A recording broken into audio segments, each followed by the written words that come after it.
This is a sensitive issue because the men and women on the borders are sticking their life out every day. We bow down to them for their services to the country.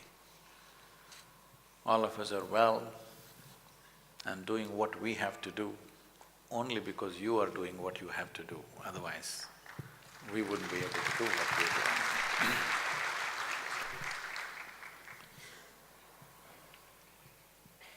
Death is a constant companion for everybody. I'm not trying to belittle this, but a soldier is more conscious of this than anybody else. Most other people believe generally that other people die. They never think they die. But a soldier knows he or she can die any moment.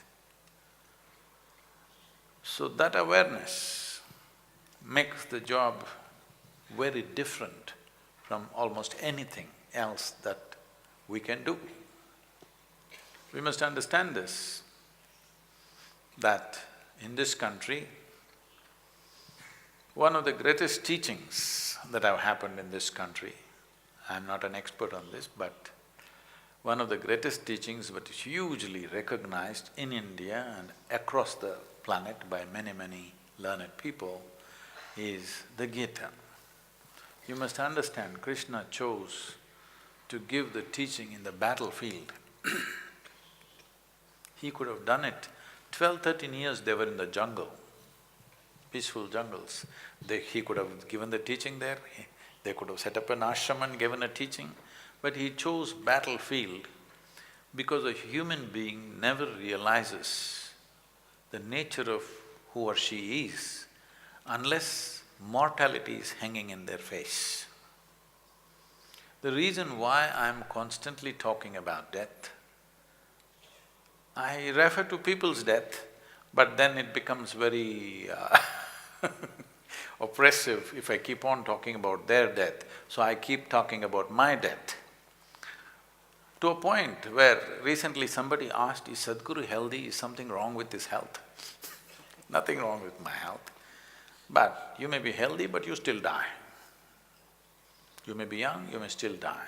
You may be fit, but you still die. Only when you're conscious of your mortality, exploring the nature of my existence becomes a natural aspiration. What is beyond this body? I'm not trying to belittle the situation of the Jawans and the officers who work on the borders, facing extreme situations and danger and death in real time, not as a concept, real time. I'm not trying to in any way belittle that, but I'm saying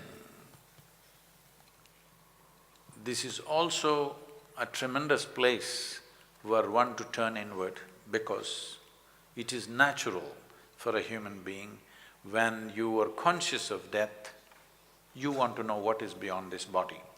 And that longing is called spiritual process.